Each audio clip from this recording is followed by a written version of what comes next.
أعوذ بالله من الشيطان الرجيم بسم الله الرحمن الرحيم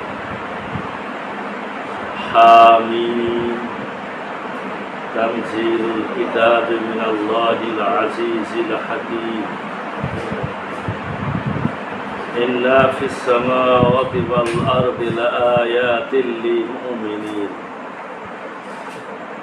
إن في السماوات والأرض لآيات للمؤمنين হামিম। এই কিতাবের অবতরণ মহাপ্রতাপশালী ও প্রজ্ঞাবান আল্লাহর নিকট থেকে। নিশ্চয়ই আকাশসমূহ পৃথিবীতে নিদর্শন রয়েছে মুমিনদের জন্য। ওয়াফি খালকিকুম ওয়া ইয়াবুতু মিন দাব্বাতিন আয়াতুল লিকাওমিন ইউকিনুন। আর তোমাদের সৃষ্টিতে এবং জীবজন্তুর বিস্তারে নিদর্শন রয়েছে দৃঢ় বিশ্বাসী সম্প্রদায়ের জন্য। ইখতিলাফিল লাইলি ওয়ান নাহারি ওয়া মা আনজালাল্লাহু মিনাস সামাই মির রিজকিন فأحيا به الأرض بعد موتها وتصريف الرياح آيات لقوم يعقلون। আর রাত ও দিনের আবর্তনে আল্লাহ আকাশ থেকে যে রিজিক অবতীর্ণ করেছেন এবং তা দ্বারা মৃত ভূমিকে পুনর্জীবিত করেছেন তাতে, এবং বায়ুর পরিবর্তনে নিদর্শন আকল ব্যবহারকারী সম্প্রদায়ের জন্য। তিলকা আয়াতুল্লি নাতলুহা আলাইকা বিল হক। এগুলো আল্লাহর আয়াত যা আমি তোমার নিকট তেলাওয়াত করছি যথাযথভাবে। ফাবিআইয়ি হাদিসিন বা'দাল্লাহি ওয়া আয়াতিহি ইউমিনুন।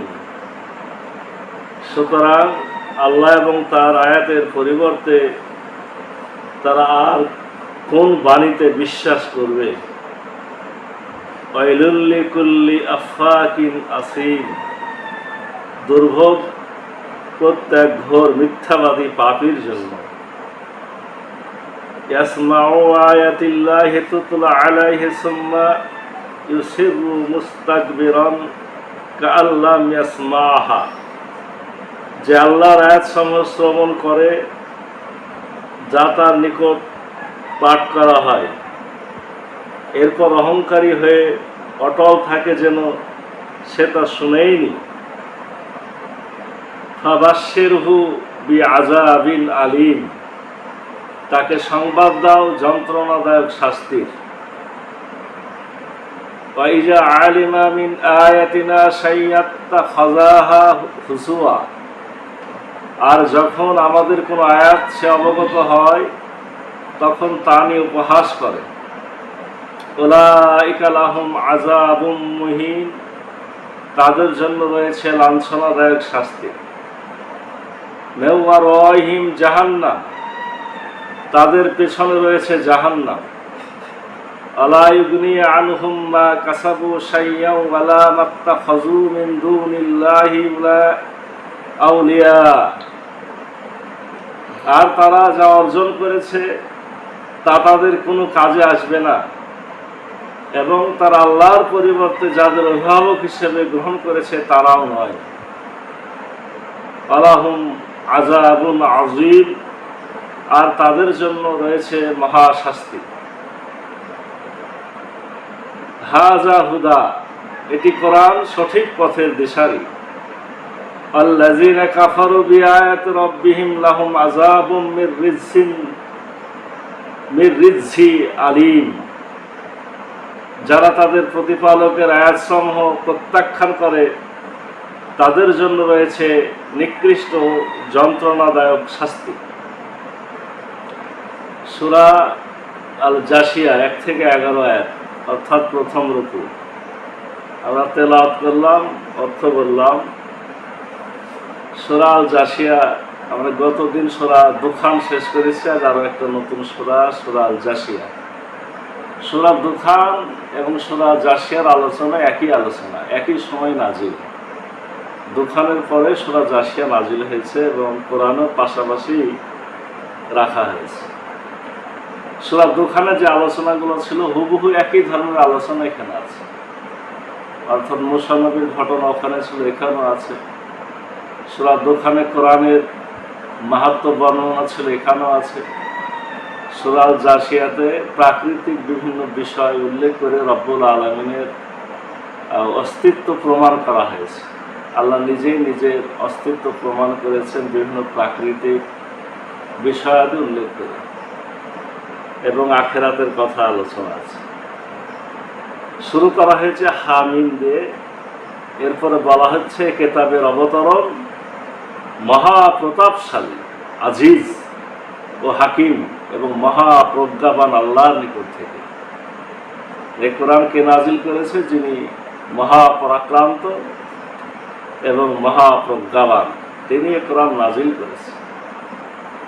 এরপর আল্লাহ বলছেন নিশ্চয়ই আকাশ সমূহ, এখানে আকাশ সমূহ, একটা আকাশ না, আকাশ সমূহ, অনেক আকাশ, ও পৃথিবীতে নিদর্শন রয়েছে মুমিনদের জন্য। তাহলে আসমান এবং জমিনের মধ্যে অনেক নিদর্শন আছে, কিন্তু এই নিদর্শন কারা উপলব্ধি করে? যারা মুমিন, আল্লাহকে যারা বিশ্বাস করে তারা আল্লাহর নিদর্শন দেখতে পায়, আসমানও দেখতে পায়, জমিনও দেখতে পায়।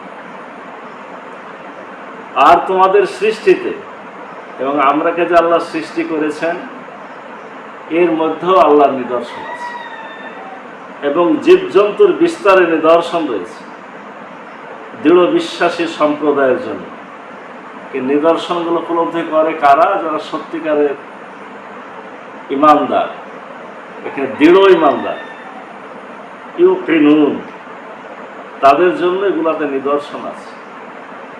আমি যদি আমার নিজের সৃষ্টি নিয়ে চিন্তা করি যে আমার গোটা পৃথিবীর আলোচনা আমার শরীরের মধ্যে আছে, আমার মাথা, আমার হাত, আমার পা, আমার হাড্ডি, আমার জন্ম, আমার মৃত্যু।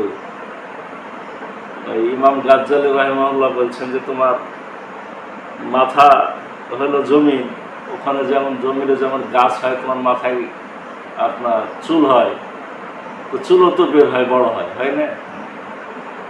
এইভাবে আপনার আসমান জমিনে কত সৃষ্টি, জীব জন্তু, সাগরে, মহাসাগরে, পানিতে, এগুলা যতদিন যাচ্ছে নতুন নতুন ভাবে বিজ্ঞানীরা আমাদের সামনে হাজির করছে।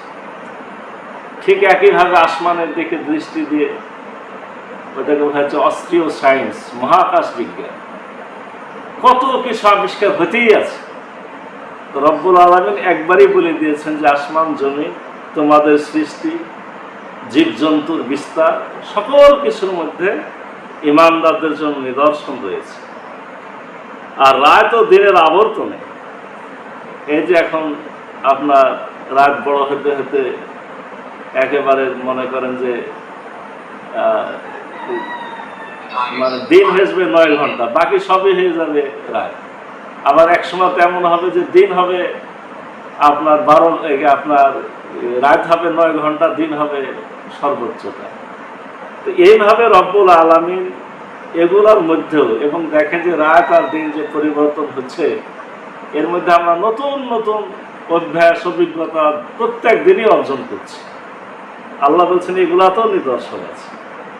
আকাশ থেকে যে রিজিক অবতীর্ণ হয়, আল্লাহ বলছেন যে আকাশ থেকে ওমা আনসাল্লাল্লাহু মিনাস সামাই মিন রিজক, আকাশ থেকে রিজিক নাজিল হয়। মানে একটা জিনিস তো আমরা জানি যে আকাশ থেকে বৃষ্টি হয়, হয়ে জমিন জীবন্ত হয়। এখন বিজ্ঞান বলছে যে আসমান থেকে নাইট্রোজেন যে সার আমরা কিনে দিই, আসমান থেকে নাইট্রোজেন সারও নাজিল। তাহলে বৃষ্টি হয়ে তাজা করে, আবার নাইট্রোজেনের সার উর্বর করে, সবই আসমান থেকে নাজিল হয়। এগুলা দিয়েই তো আমাদের খাদ্যটা আবার তৈরি হয়। আল্লাহ বলছেন যে রাত দিনের আবর্তন, আকাশ থেকে যে রিজিক অবতীর্ণ হয়, তা দ্বারা ভূমিকে পুনর্জীবিত করা হয় তাতে, এবং বায়ুর পরিবর্তনে, এই যে বাতাস, শীতকালে বাতাস আপনার প্রবাহিত হবে উত্তর দিক থেকে, গ্রীষ্মকালে বাতাস প্রবাহিত হবে দক্ষিণ দিক থেকে, মানে গরমকালে বাতাস আমরা পাই দক্ষিণ থেকে, আর শীতকালে পাচ্ছি হলো উত্তর থেকে। এই যে রব্বুল আলামিন সমস্ত গোটা বিশ্বে একই ঘটনা। আপনার এই বায়ুমণ্ডলের এই পরিবর্তন গোটা বিশ্বে রব্বুল আলামিন যখন যেখানে যেভাবে চেয়েছেন এভাবে সাজিয়ে দিয়েছেন। আল্লাহ বলছেন এগুলোর মধ্যেও যারা আকল ব্যবহার করে তাদের জন্য নিদর্শন রয়েছে। তাই নিদর্শনের ব্যাপারে আল্লাহ তিনটা শব্দ ব্যবহার করেন, মুমিন, তারপরে ইয়াকিন ওয়ালা আর আকল ওয়ালা। এই অর্থাৎ মুমিন হলো সাধারণ মুমিন, এরপরে আল্লাহ আরেকটু আগায় বললেন যারা দৃঢ় ইমানদার, এরপরে যারা আকল ব্যবহার করে বিবেক বুদ্ধি খাটায় এদের জন্য নিদর্শন রয়েছে। আল্লাহ এরপরে বলছেন এগুলো আল্লাহর আয়াত। আল্লাহ নিজেই বলছেন এগুলো আল্লাহর আয়াত, মানে আমার আয়াত, যা আমি তোমার নিকট তেলাওয়াত করছি যথাযথভাবে। সুতরাং আল্লাহ এবং তার আয়াতের পরিবর্তে তার আর কোন বাণীতে বিশ্বাস করবে? আল্লাহর আয়াত, আল্লাহর আয়াত পাওয়ার পর আর কোন আহ্বান, কোন বাণী, কোন বাক্য, কোন নীতি কথা, কার কথা তারা শুনতেছে? আল্লাহ যেখানে বলেছেন, আল্লাহর বিধান যেখানে এসেছে, আল্লাহর কথা যেখানে হাজির, সেখানে আর কিছু খাটে না। আসলে আল্লাহ রসুলের যে হাদিস সেটা কিন্তু কোরআনের বাইরে না। কোরআনকে ব্যাখ্যা করে বোঝানোর জন্য হাদিস, কোরআনের বাইরে আল্লাহ রসুল একটা কথা বলেন। যদি কোনো কথা পাওয়া যায় যে কোরআনের বিপরীতে আল্লাহ রসুল বলেছে, জানবেন যে ওটা মিথ্যা কথা, ওটা তৈরি করা কথা, ওটা গোয়েন্দা মনীষী ভণ্ড ইহুদিদের তৈরি করা কথা। কারণ আল্লাহ তো আল্লাহ রসুলকে কোরআনটাই দিয়েছেন, কোরআন প্রচার করতেই বলেছে, তো রসুল কোরআনের বিপক্ষে কথা বলবে না, তা বলবেন না। এজন্য মূলত হলো কোরআন। আল্লাহ বলছেন আমার আয়াতের পরিবর্তে কি আছে যেখানে তারা বিশ্বাস করবে? দুর্ভোগ প্রত্যেক ঘোর মিথ্যাবাদী পাপীর জন্য। আল্লাহ বলছেন যারা এগুলা করে তারা হলো মিথ্যাবাদী, তারাই পাপী, তাদের জন্য আছে জাহান্নাম, তাদের জন্য আছে দুর্ভোগ। যে আল্লাহর আয়াত সমূহ শ্রবণ করে, যা তার নিকট পাঠ করা হয়, এরপর অহংকারী হয়ে অটল থাকে যেন তা শুনেইনি, তাকে সংবাদ দাও যন্ত্রণাদায়ক শাস্তি। এখানে আরো একটা খুব কঠিন কথা, যে কোরআনের বাণী তো সবাই সরাসরি শোনার ক্ষেত্রে সুযোগ পায় না। যদি কেউ শুনে, কোরআনের আয়াত শ্রবণ করলো, তার সামনে পাঠ করা হলো, অথচ এমন ভাব নিল যে আমি এটা শুনিনি, মানে এটা কাজ করবে না, তাই এড়িয়ে চলে গেল, অহংকার করল, ভাবলো যে আমি যা করছি সেটাই ঠিক। এরকম কেউ যদি করে, আল্লাহ বলছেন তাকে মহা যন্ত্রণাদায়ক আযাবের শুভ সংবাদ। আর যখন আমাদের কোন আয়াত সে অবগত হয়, তখন তা নিয়ে উপহাস করে। যারা বিধর্মী, যারা নাস্তিক, যারা কোরআন মানতে চায় না, তারা কোরআন আয়াত নিয়ে উপহাস করে। আমাদের মধ্যে নামধারী কিছু মুসলমানও আছে, আপনার কোরআন আয়াত নিয়ে ঠাট্টা বিদ্রুপ মশকরা, নিজের ইচ্ছা মতো অর্থ বের করে খাটো করার চেষ্টা করে। আল্লাহ বলছেন এরকম মানুষ আছে, তাদের জন্য রয়েছে লাঞ্ছনাদায়ক শাস্তি। এই আয়াতের তাফসিরে ওই যে আমরা বলছিলাম যে যখন নাজিল হলো, ওই যে সূরা কাহাফের মধ্যে জাক্কুম ফলের কথা, আগের সূরাটা কি ছিল? হ্যাঁ, দুখান। জাক্কুমের কথা যখন বলা হলো, তখন আবু জেহেল আর বন্ধু বান্ধবকে দাওয়াত দিয়েছে, দাওয়াত দিয়ে গল্প শোনাচ্ছে যে আগুনের মধ্যে আর গাছ হয় নাকি, জাহান্নাম তো আগুন, মোহাম্মদ তো বলেছে জাহান্নাম আগুন, আগুন আবার গাছ হয়? কারণ আপনার জাক্কুমকে বলা হয়েছে জাহান্নামের তলে একটা গাছ তৈরি হবে, সে গাছের ফল। তারপরে সে খেজুরকে ভিজায় পানি, সে খেজুর ভিজানো পানি তার দাসীদেরকে বলছে সবকে পান করাও, দিচ্ছা সে তোমরা খাও খাও, জাক্কুম খাও। মানে ঠাট্টা বিদ্রুপ মস্করা উপহাস তারা করেছে। আর ওই সিলসিলা ওদের তাবেদার, ওদের অনুসারী এখনো আছে। যারা এগুলা কোরআনের আয়াত নিয়ে উপহাস করবে তাদের জন্য রয়েছে লাঞ্ছনাদায়ক শাস্তি, তাদের পিছনে রয়েছে জাহান্নাম, আর তারা যা অর্জন করেছে তা তাদের কোনো কাজে আসবে না। অর্জন করতে কি দুনিয়াতে দেখা যায় যে এরকম বিধর্মী পাপিষ্ঠ লোক, ইসলামের যারা অবমাননা করে, জালেম, এরাই দেখা যায় যে অনেক শক্তিশালী, অনেক সম্পদের অধিকারী, অনেক টাকা পয়সার অধিকারী। আল্লাহ বলছেন এগুলা তাদের সেদিন কোনোই কাজে লাগবে না। অমা আনহু মালুহু অমা কাসাব। আপনার ওই লাহাবের ব্যাপারে বা রাসূলুল্লাহ চাচা আবু লাহাবের ব্যাপারে বলা হয়েছে যে অমা আনহু মালুহু, তার মাল সম্পদ, অমা কাসাব, এবং যা সে কিছু উপার্জন করেছে তা তার কোনোই কাজে লাগে। আল্লাহ আগে ঘোষণা দিতেছে তার কোনো কাজেই লাগে না।